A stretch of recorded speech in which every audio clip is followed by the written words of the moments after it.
morning students. Good morning all of you. Myself Rajendra Sharma. बच्चों, पिछली video में हमने यहाँ से कार्य स्टार्ट किया था. इसके जो नियम थे यथ प्रत्यय के उसको हमने वापस समझा था. समझने के बाद सूत्र नंबर 3 कंप्लीट किया था. सूत्र नंबर 3 कंप्लीट किया था जो कि और दुग्धार्थ था. इसके बाद में हमने इसके एग्जाम्पल समझे थे. इसके बाद सूत्र नंबर 4 और उसके एग्जाम्पल्स हमने समझे थे, पढ़े थे और एग्जाम्पल पढ़ कर के हमने उनको समझा था. इसके बाद सूत्र नंबर 5 पढ़ा और पढ़ कर के इसके एग्जाम्पल भी हमने समझे. इसके बाद बच्चों सूत्र नंबर 6 और 7 भी हमने पिछली वीडियो तक कंप्लीट कर लिए थे. इनको हमने समझ लिया था. ठीक है. अब हम सूत्र नंबर 8 की ओर चलते हैं. सूत्र नंबर 8 पढ़ते हैं, इसका उसको समझने का प्रयास करेंगे. ठीक है. तो आइए बच्चों, आज हम पढ़ते हैं सूत्र नंबर 8 जो है हनो व यद्वदश्च वक्तव्यम. देखिए, हनो व यद्वदश्च वक्तव्यम इस प्रकार का एक सूत्र है. इसका मीन हुआ, इसका अर्थ है हन धातु से विकल्प से यत् प्रत्यय होता है. एक धातु है हन. हन का मतलब होता है मारना. तो हन जो धातु है उससे यत् प्रत्यय जुड़ता तो है लेकिन विकल्प से जुड़ता है. ठीक है. तथा हन के स्थान पर वध आदेश होता है, अर्थात हन का वध बन जाता है. फिर हन धातु में यत जोड़ेंगे तो हन तो हट जाएगा और वध जुड़ जाएगा. तो देखिए, इसका एग्जाम्पल देखते हैं. हन प्लस यत. देखिए, यहाँ पर हन हट गया है और हन की जगह वध जोड़ दिया गया है. तो हमारा जो आंसर है बन गया वध्य. क्या बना आंसर? वध्य. ठीक है. और जब वध्य को हमने पुल्लिंग में कन्वर्ट किया या पुल्लिंग में इसके जब रूप बनाए हमने तो राम की तरह चलेंगे. राम की तरह बने. क्या बना? देखिए, वध्य वध्यौ वध्याः. इस प्रकार से राम में पुल्लिंग में इसके रूप बन गए. इसी को हमने स्त्रीलिंग में चलाया तो रमा की तरह चलते स्त्रीलिंग में. तो यहाँ बन गया वध्या वध्ये वध्याः. और नपुंसकलिंग में इसको चलाएंगे तो फल की तरह चलाएंगे और रूप बनेगा इसका वध्यम वध्ये वध्यानि. ठीक है बच्चों. अब देखिए, इसके नेक्स्ट देखते हैं. इसको आपने समझ लिया होगा. हन धातु जो है उसका अर्थ होता है मारना और हन का जो रूप चलेगा वह बनेगा वध धातु में. ठीक है. वध्य बनेगा. तो ये इम्पोर्टेंट चीज़ है, इसको ध्यान में रखना. अब आइए नेक्स्ट चलते हैं. सूत्र नंबर 9 है. देखिए, तकी ससी चति यति जनिभ्यो यद वदाश्च यद वाच्य. एक सूत्र है. इसका अर्थ निकलेगा. देखिए, तकी मीन्स तक, ससी मीन्स सस, चति मीन्स चत, यति मीन्स यत. एवं जनिभ्यो अर्थात जन धातुओं से यत प्रत्यय होता है. अर्थात ये सारी धातुएं कहीं पर हों तो उनमें हमको पहचान लेना है कि इस इनमें यत प्रत्यय जुड़ा हुआ है। किसी यदि हमें एग्जाम्पल मिले तक्यम, तो तक्यम में कौन सा प्रत्यय है, तो बच्चों हम पहचानेंगे कि भाई यदि हमें यह सूत्र लर्ण है तो हम पहचान लेंगे कि भाई यह तक है और तक में यद प्रत्यय जुड़ता है, तो यहाँ पर यद प्रत्यय होगा। इस प्रकार से हम इनको ध्यान में रखेंगे तो हम आसानी से पहचान सकेंगे। ठीक है, देखिए तक प्लस यत, सस प्लस यत, चत प्लस यत, यत प्लस यत, जन प्लस यत, इन सभी में यत प्रत्यय जोड़ा गया है और यत प्रत्यय जोड़ने के कारण इसके रूप बने तक्यम, सस्यम, चत्यम, यत्यम और जन्यम। इस प्रकार से इसके रूप बन चुके हैं। ठीक है बच्चों, तो इस सूत्र को आप ध्यान में रखेंगे। ओके, इसके बाद देखिए बच्चों, यहाँ पर कुछ क्वेश्चन है यत प्रत्यय से लेकर, तो आपको ये दिख रहा होगा, आपको इसको करना है। देखिए आप कर पाओगे या नहीं कर पाओगे। देखिए पहला है अजंताद धातु प्रत्यय स्यात्, अच अंत वाली धातुओं से कौन सा प्रत्यय होता है। तो अभी हमने पढ़ा, आपको ढूंढना है कौन सा प्रत्यय होता है।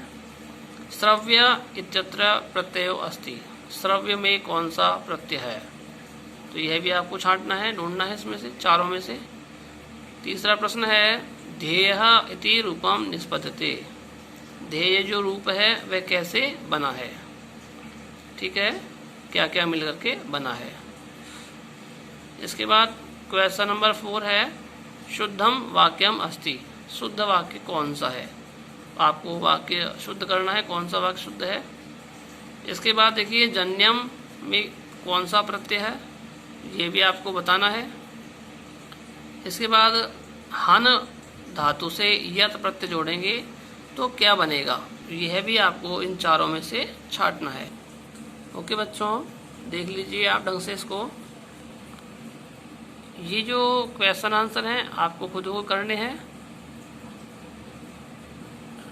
रफ नोटबुक में कर लें या डायरेक्ट लर्न कर लें, फेयर कॉपी में करें या ना करें। ठीक है, ये आपकी सेल्फ स्टडी के लिए हैं। ओके बच्चों, इसके बाद बच्चों देखिए हम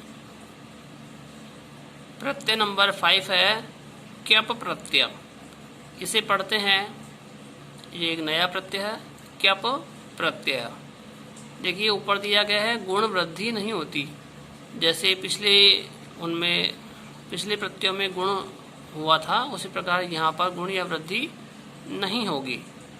देखिए बच्चों सूत्र नंबर 1 है इसका, एति स्तु सास वि व्री द्रि जुष क्यप है।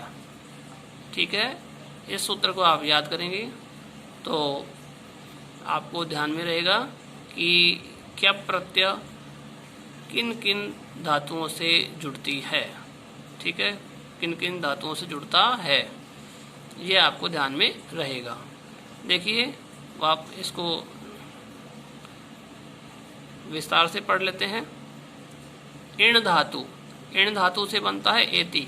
ठीक है, तो इण अर्थात ई, स्तु, सास, वी, व्री, द्रि एवं जुष धातुओं से क्यप प्रत्यय जुड़ता है, क्यप प्रत्यय जुड़ता है। दूसरा इसका नियम है चाहिए और योग्य अर्थ में क्यप प्रत्यय होता है। इसका अर्थ भी पिछले प्रत्ययों की तरह ही होता है, चाहिए या योग्य अर्थ में। ठीक है, क्यप प्रत्यय का यह शेष रहता है और यत का भी पहले यह शेष रहा था, तो यहाँ देखिए दोनों में डिफरेंट फिर भी है। चौथा इसका है अंतिम स्वर ह्रस्व होने पर यानी छोटा होने पर ह्रस्वस्य पिति कृति तुक, एक सूत्र है। इस सूत्र के द्वारा तुक का आगम होता है, अर्थात आधा तय जुड़ जाता है। तो बच्चों देखिए, तुक का आगम होता है तथा तुक का तय शेष रहता है। ठीक है, कहने का अर्थ वो यह हुआ कि बीच में आधा तय जुड़ जाता है। ठीक है, जैसे हम अभी जब इसके एग्जाम्पल पढ़ेंगे तब इसको समझाऊंगा मैं। ठीक है, इसके बाद 5 नंबर में है, देखिए, सास इदण हलो सूत्र से, सूत्र के द्वारा सास के आ को ई हो जाता है। ठीक है, अर्थात आ के स्थान पर ई बन जाएगा। सा में आ है, आ के स्थान पर ई बन जाएगा तो क्या बनेगा, सी, छोटी सी बन जाएगा। ठीक है, इसके बाद दिया हुआ है क्यप प्रत्यांत धातु शब्दों से।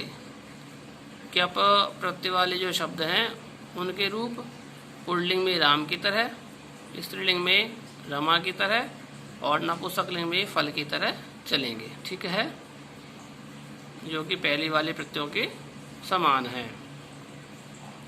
अब हम इसके एग्जाम्पल्स देखते हैं। देखिए बच्चों, एक तरफ दी गई है धातु इण, स्तु, शास, व्री, द्रि और जुष। ठीक है, इन सबसे क्या प्रत्यय जोड़ा गया है, तो इण वाला जो है उसका रूप बना इत्यः, इत्यौ, इत्यः राम की तरह। स्तु का बना स्तुत्यः, स्तुत्यौ, स्तुत्यः, ये भी राम की तरह हुआ। सास, व्री, द्रि, जुष, इन सभी का राम की तरह रूप बना।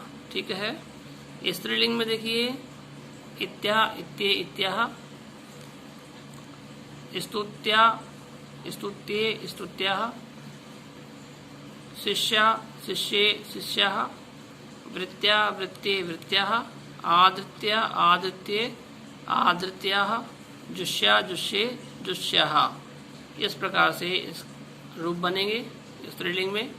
और नपुंसकलिंग की बात करें तो यहाँ पर फल की तरह चलेंगे रूप, इत्यम, इत्ये, इत्यानि, स्तुत्यम, स्तुत्ये, स्तुत्यानि, शिष्यम, शिष्ये, शिष्यानि, वृत्यम, वृत्ते, वृत्त्यानि, आदृत्यम, आदृत्ये, आदृत्यानि, जुष्यम, जुष्या, जुष्ये, जुष्यानि। इस प्रकार से इसके रूप बनेंगे। ठीक है बच्चों, इसके बाद देखिए बच्चों, सूत्र नंबर 2 है इसका, री उपधा वाली धातुओं से भी क्या प्रत्यय होता है। ठीक है, कलृप और चित को छोड़कर, यानी ये 2 वर्ड ऐसे हैं, इनको छोड़कर यदि कोई से भी शब्द में या कोई से भी धातु में री की मात्रा आ जाए तो उन सब में क्यप प्रत्यय जुड़ेगा। ठीक है, आइए देखते हैं इसके एग्जाम्पल। देखिए, वृत और वृद्ध दोनों में री की मात्रा है और दोनों से हमने क्या प्रत्यय जोड़ा तो बन गए वृत्यम और वृद्धम। ठीक है,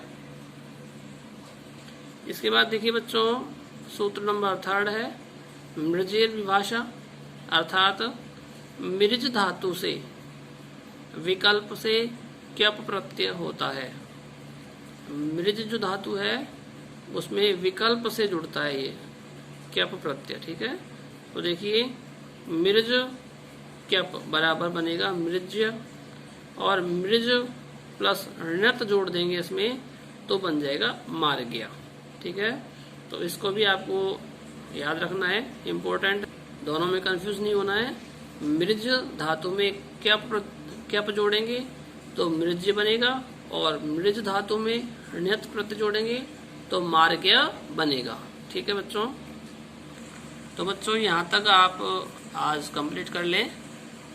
नेक्स्ट वीडियो में इसी प्रत्यय का नेक्स्ट जो बच गया अधूरा कार्य उसे हम करेंगे, उसे हम पढ़ेंगे।